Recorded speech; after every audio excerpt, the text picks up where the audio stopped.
Welcome back, guys. If you like the funky style of ROMs, then here it is with the team Validus, called the Validus ROM for our Moto E. Well, that booted up really pretty fast. That was amazingly fast. It actually had my words to skip off. So what I was talking about is, yes, this is the new Validus ROM.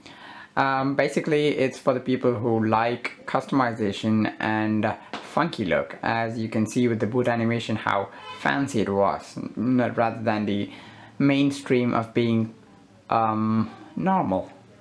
Now, like all the ROMs are pretty same, so I'm not going to be telling each and everything about this, but as soon as you go out of the lock screen inside the phone, you can notice this navigation bar to be changed. Alright, so this one's themed, and basically the ROM itself is like a themed carbon ROM, or the themed gummy ROM, carbon ROM, and this one, all are pretty much the same.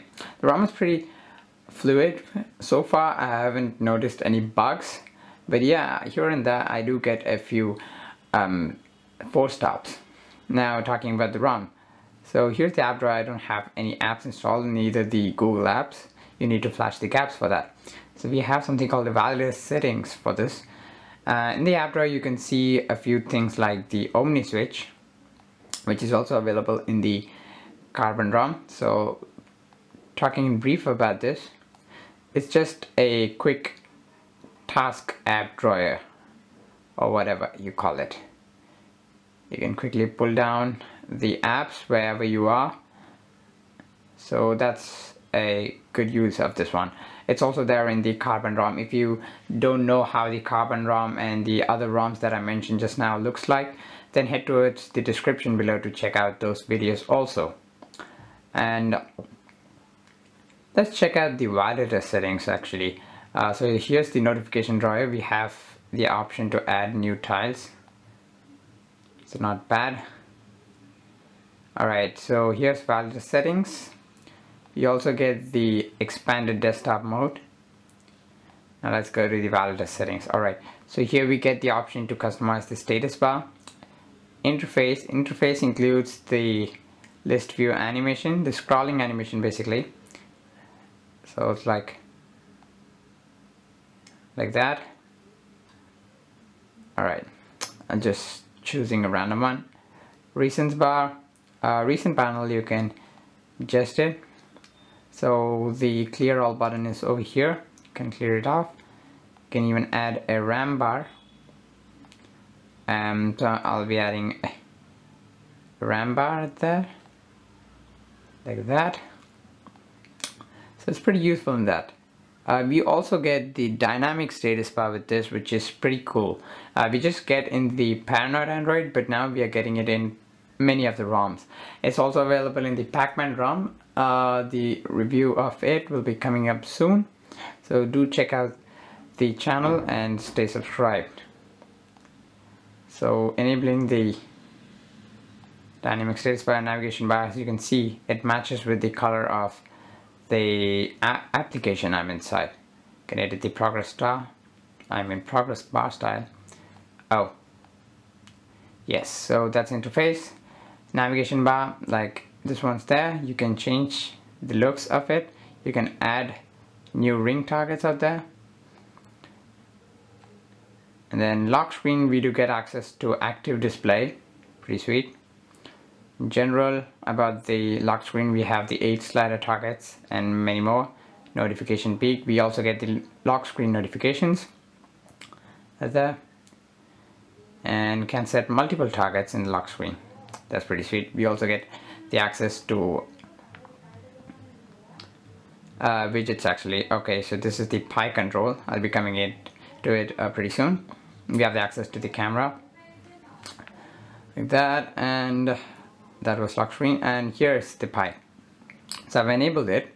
If you have enabled the expanded desktop mode, the navigation bar and the status bar goes off, so at that time the Pi can be useful. So you get various options like screen record, search, notification bar, sleep. You can change its position, do that, and you can even customize the power menu, this one. So that is it inside the void, basically. You went odds and ends. So a few miscellaneous tweaks that you can add or play around with the device in this ROM. LCD density, you can change the LCD density. Driving mode, Omni switch, this one. System app remover, wake lock blocker, weather. And like dark carbon, we have dark symmetry, which gives you totally dark effect. If this was an AMOLED screen, then it would have been totally perfect, but unfortunately we don't have that. Inside display and lights, alright.